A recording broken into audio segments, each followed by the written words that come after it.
Well, hello and welcome. I'm Sue Britz. And I'm Tina Lokkbakk. Welcome to our next session of Retired. It's the podcast where we talk about what life is like when we put on new tread, new wheels that move us to our next adventure. And today, Tina, we are going to be talking about courage, moral courage. You know, this is that quality that kind of goes against our natural instincts. Normally, you have that flight or fight response and you shy away from some event because you want to preserve your well-being. And that's a natural and good thing for human beings to do. However, we live in a culture, we live in a society, and in order to protect that society, we have to sometimes have that moral fortitude in order to preserve that. And courage, I'm learning, and in this context, it's not just physical. It's actually societal, the fear of ostracization. It's a different kind of courage we're going to talk about today. Well, I think they go on one-on-one because survival is not just your physical survival, but when you live in a society, that is your physical survival and quality of life as well. I mean, if something impacts you with danger to your bodily harm, it's not such a far reach to think that bodily harm can be threatened because of social our social media stuff. It's bodily harm, but it's also maintaining the structures of our society and civilization. So our title today then is Courage to Counter Cultural Expectations.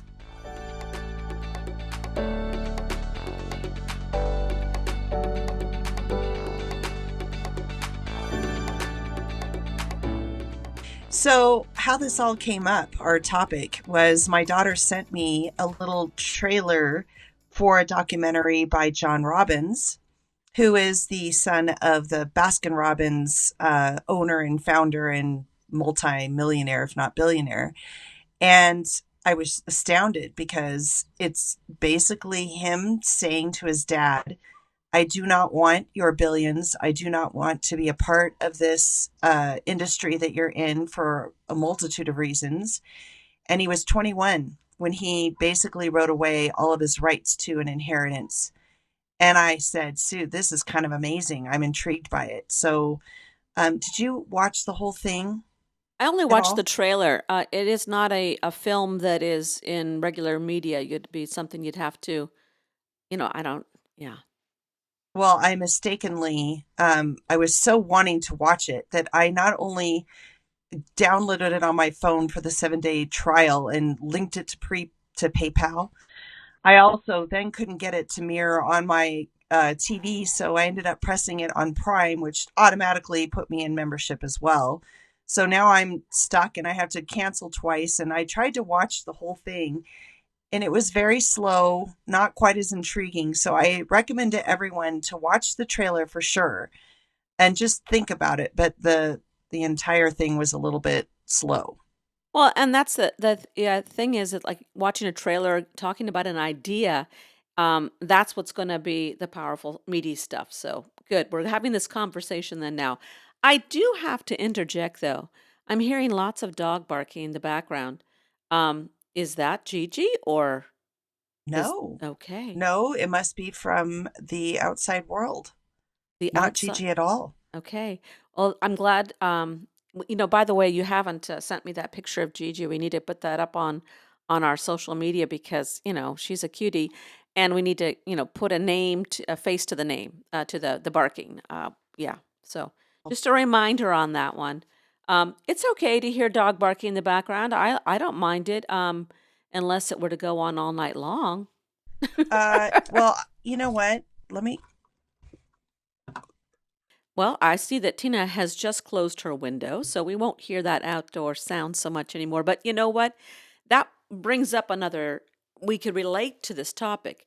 As a pet owner, do you have the moral fortitude to to confront that, and how do we confront pet owners about all kinds of behaviors? But that'll take us off the track a little bit. Maybe that's a good topic. I think it's an excellent I think topic. it's a real everyday topic, so I just wrote it down. So we're good. Good. We'll come back to that. Okay. Thanks, Sue. But back to this one. Tell me some more about your gut reaction to this topic, based on that trailer you saw and the film that you saw. So I think what's intriguing me right now on this part of my life with the retiring, with not having a retirement in place, like I can't live off of my retirement from having quit teaching, yet I quit teaching. It's taken me down a path of a different way of looking at money and what my true values are in life. And I think that's why I was so intrigued, is that all of us are designed to want, at least in our society, it promotes it, to be successful monetarily, and that's kind of the carrot that we should all be following in our society, at least in California for sure, especially Southern California. So I was in awe. Like, here is this man who's walked away from it all.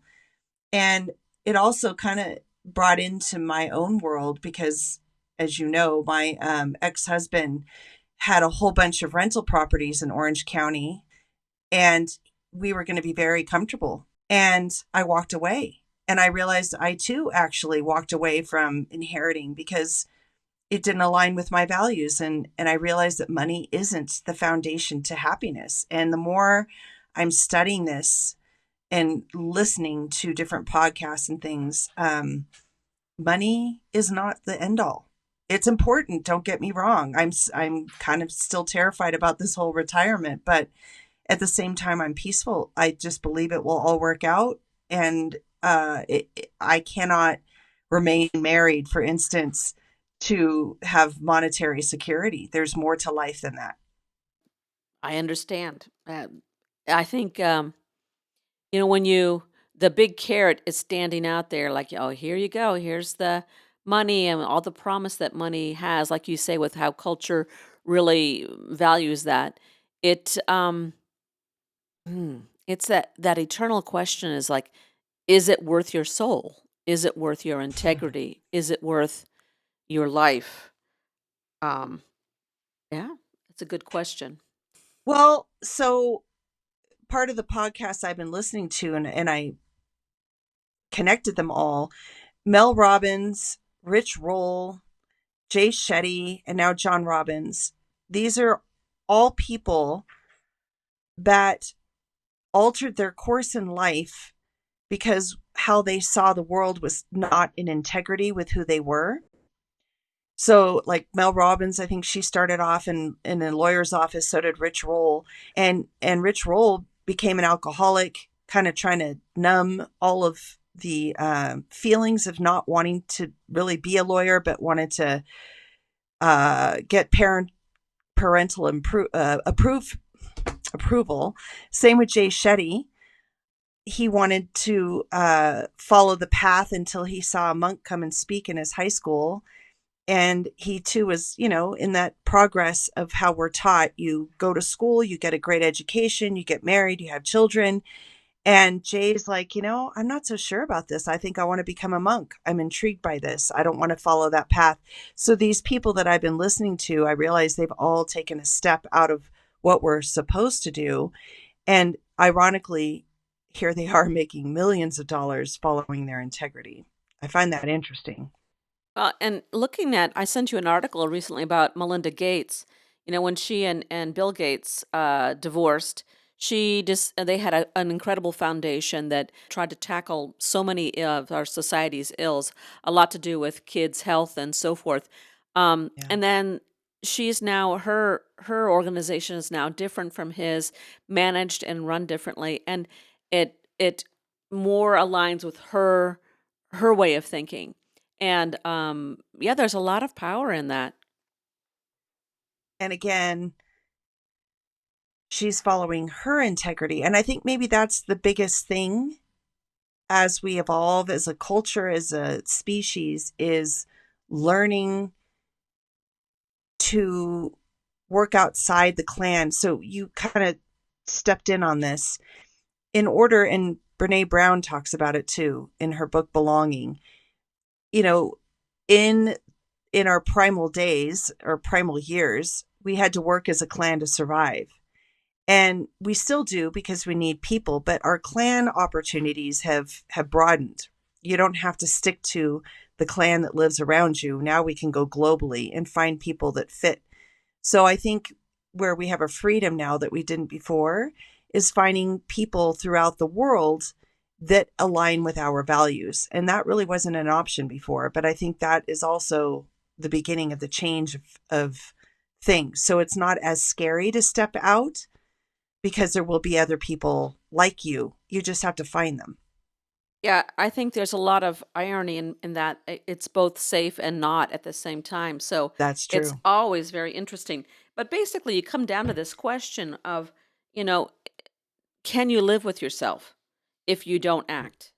Um, or do you live with yourself and live and learn and make changes? I think when you're confronted with individual acts, then you can live and learn from it. But when that's ongoing dilemma of a question of whether this matches your moral compass, then it's something you're going to have to take some action on.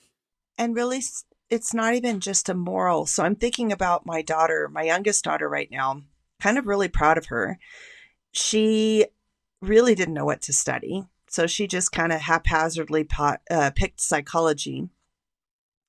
But as time has worn on, her real passion is singing. And again, this is an example of we're not supposed to pick the arts because it's not practical. And yet I'm proud of her because she's stood up against what society says we should be doing, right? She should be getting a business degree, a psychology, something practical. And instead she's like, you know what? This is my passion. This is what I like to do. And so I want to study it. And I'm so proud of her in that she's even taken out a loan. She's going to London to meet with a former opera singer who is now an instructor who is working with her voice for an entire week in London. Like, how cool is that? But where I'm more amazed is that she is willing to financially invest in herself because she's that committed. And I'm learning. So it's not just sometimes a moral thing. This is what my heart's telling me to do. And you can't shut down your heart either. It's, she's not hurting anybody by studying psychology and hating it. In the end, she might.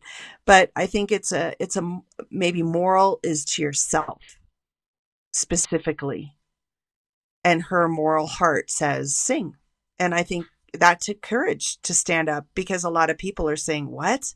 And in fact, most people, when I say, yeah, she's studying opera, and everybody always says, well, what are you going to do with that? Thoughts? Well, sing. Right.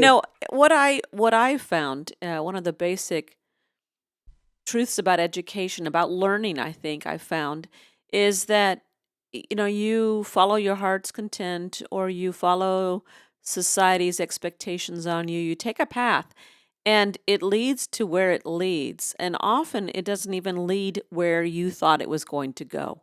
That so many people who have a major in this or a major in that end up doing something totally different. And that's all, what you do by doing that is you bring all these different components of who you are to whatever it is that you decide to do. And a lot of this presupposes a lot of privilege too, I have to say.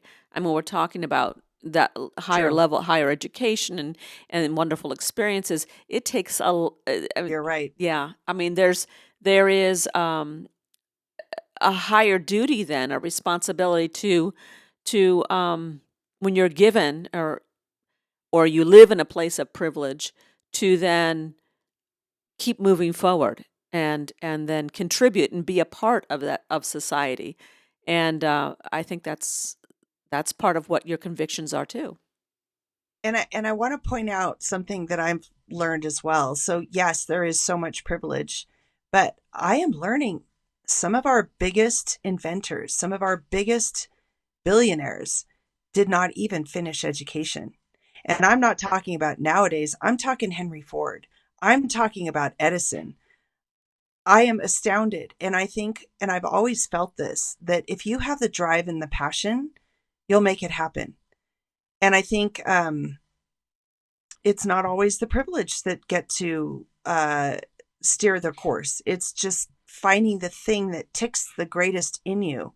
If you have the ability to find it, I think is the most important factor.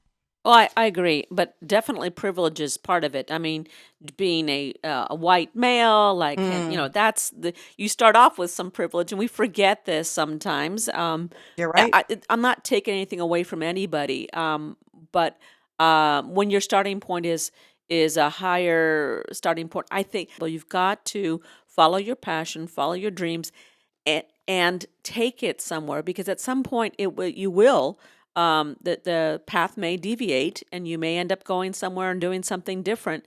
But when you continue with that drive, someone with that drive and passion is going to have a very successful and meaningful life. So that's what it's about. So I'm going to ask you a question, Sue.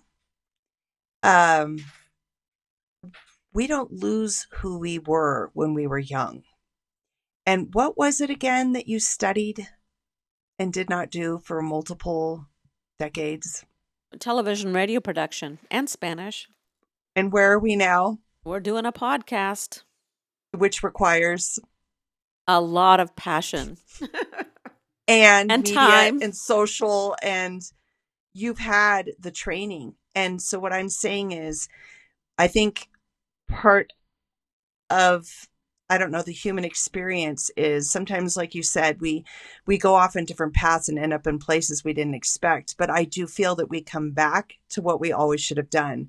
And I find it very interesting now. When I graduated, I too loved the Spanish. I did the Spanish.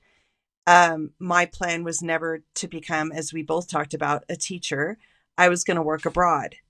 And isn't it interesting? Now I'm creating a business that has everything to do with a Spanish speaking country.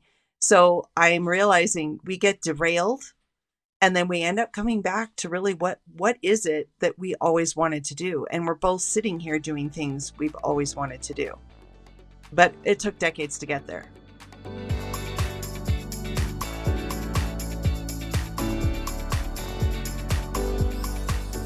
All right. Well, we did. We took different paths and we got where we wanted to go. Coming back to this idea of moral courage and kind of putting it in the idea of what a teacher is. You a lot of what we do as teachers, of course, is teach content, but so much more, especially in well, I would say any grade really, is to teach young people, model for young people, and allow them to question and figure out, who they are in society and what is society, some basic principles that society values. So when you see a kid at school being bullied, there's lots of things you think about as a teacher. One is, is the person safe physically? That's the first response. And then, as a teacher, we are empowered with this expectation as our role to intervene, to see it and intervene right away, which is not always the case. Some kids don't necessarily see or interpret something happening as a wrong or unsafe behavior. But then you intervene and you take care of their physical safety, but then you've got to work on, you don't stop there. You think about their social security, their emotional security, and you have to question and monitor that as you go through.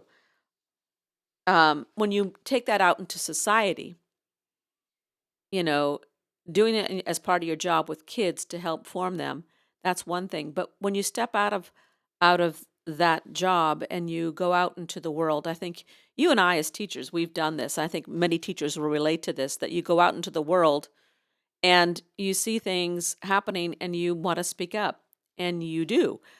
We mentioned last week, I think it was, that some kid in a restaurant misbehaving. that's more of like a very small detail, but there are other things that go on in society. And w- what is it, I wonder, that makes people speak up and risk their physical Wow. well-being and their emotional well-being and their place in society? What makes them speak up? It's What's that moment that they take action and put themselves on the line? I guess it's when you've seen something so wrong for so long. But you're right. But why don't we all do it? Why is it that it takes a very special human? What is the turning point for them that creates movements? You know, we can all stand up for things, but most of us don't. And then the ones that actually succeed in the greatest things, like what makes them different from, let's say, you and I? We both have had courage. We both stand up to certain things. But what is that person? Well, I wonder what it is in them. That would be interesting. That makes them go to the next level, to the level that most of us never would reach. Well, That's a good it's a question. good question, but I'm just thinking on the everyday thing.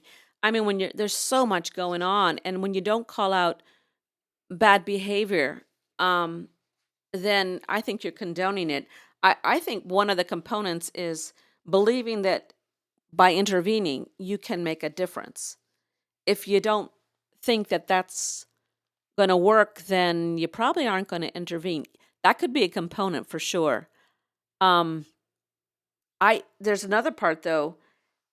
We're so I think that many girls and women in particular have been acculturated to not confront and to absorb a lot of bad behavior. True. So we've experienced these moments where you finally say no, no, no, and you stand up. What is that moment where that happens? What crosses over? Maybe it's the culmination of multiple offenses. Um, Yes. Not sure.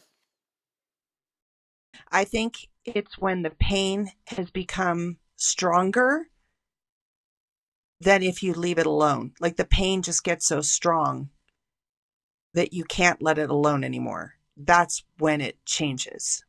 So Ooh. you can tolerate until it is more painful to tolerate than it is to stand up. I think you're onto something here. And as an observer seeing others in pain and Mm. nothing happening, that's when we speak up as well.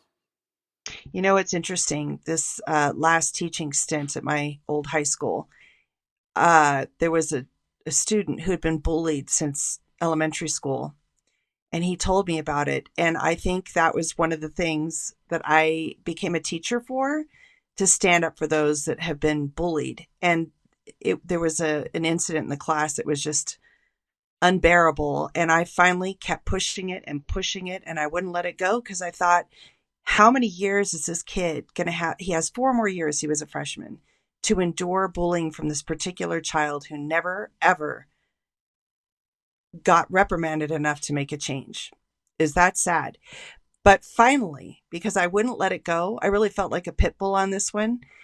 Finally, I pushed it to the point that they actually got a restraining order on the bully, and the police got involved. And I thought, if nothing came from that experience other than protecting that one child so he had the opportunity to know what it's like to go to school without bullying with this particular child, that was a win. And maybe that was my whole purpose to be there and why I was put there. But um yeah, and it was witnessing another's pain. That's what I'm getting back to. It Yeah. was witnessing his pain and nothing being done about it. Yeah. That's powerful. I mean, I think that there's that cognitive dissonance you when you have this deeply held belief and Ooh. respond. I think it's easier to respond in that role as a teacher Yes. because you have that expectation of your job, but you also have some, not a lot, but some backup, some support on that, where we can call out those wrongs and use the tools that we have and the systems in place to protect children to make that difference. And my only hope is then that that we become capacitated in doing that for ourselves in our own lives. Because when we, if you ask me, we've talked about it here, is, we're non-confrontational. And yet we just talked about being confrontational for children, on the behalf of children. Yeah. And so that's the thing. We have to start speaking up for ourselves. Correct. And understand that we are in pain, and then confront and put the boundaries. I think I'm listening to a lot of young people, my daughter's age and younger even, and in their relationships, they're learning how to say what they need to say and put those boundaries. And men and women are hearing that better than in our generations, where there just wasn't like a concept for it. Now the beautiful thing is that there's a concept for that now. And so we have to keep moving forward.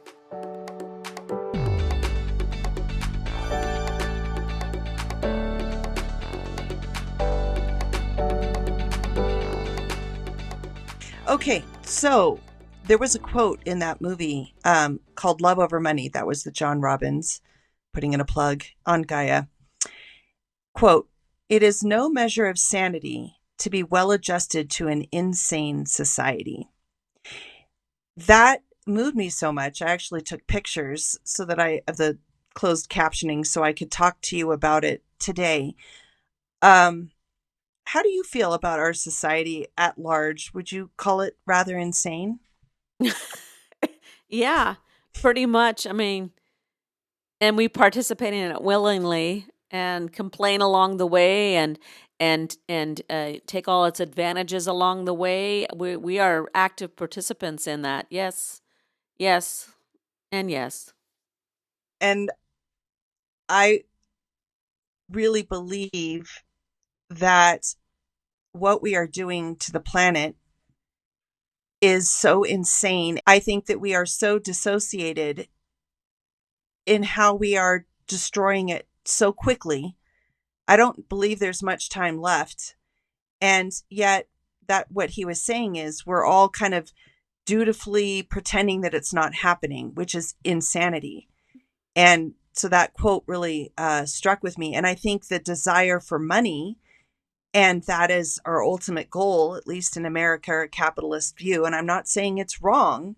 It's how we use the money to create more things so that we can buy more things and keep going with that. And that's ultimately the destruction, which then leads into my thought where I feel so powerless as a single human that we need something bigger. We need to start having politicians step in and say, we're cutting down on this, we're cutting down on that, we're going to replant this. Like, if we don't have leaders throughout the world, then it's never going to stop. And I just wanted your thought on that. Well, that's a tough question, tough situation. I think it is one that we're all saying the same thing on, where we're all disgusted by it and worried about it and understand it. And yet it's kind of like the fall of the Roman Empire. You just kind of ignore it and it happens around you.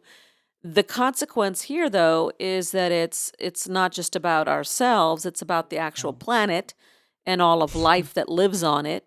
It's so big that it's so hard. And to correct it would take authoritarian systems that we as a democracy don't support, and we wouldn't trust those people who are products of an insane society to do the right thing. It's almost like you're hoping that extraterrestrial power will come down and say, "Hey, we noticed your planet's about to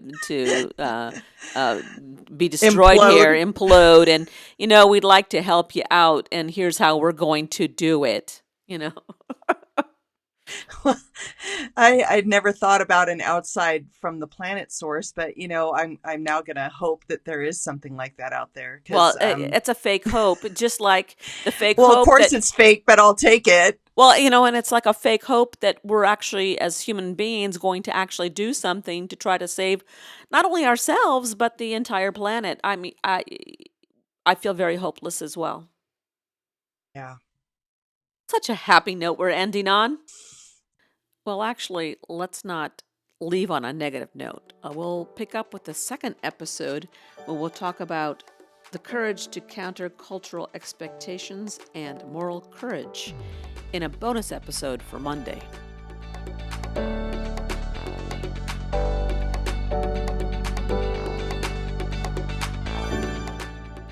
That wraps up this episode of Retired. Thanks for listening. Join us next week on our next adventure. Until then, please feel free to lend your feedback or ask questions by emailing us at retiredpodcastnewtread@gmail.com. You're invited to follow us on Facebook at Retired Podcast New Tread. Check the show notes for links and contact information. Retired is co-hosted by Sue Britz and Tina Lokkbakk. It is produced, directed, and edited by me, Sue Britz. Music and graphics are by me too. Please click to subscribe so you won't miss your chance to join our retired road trip.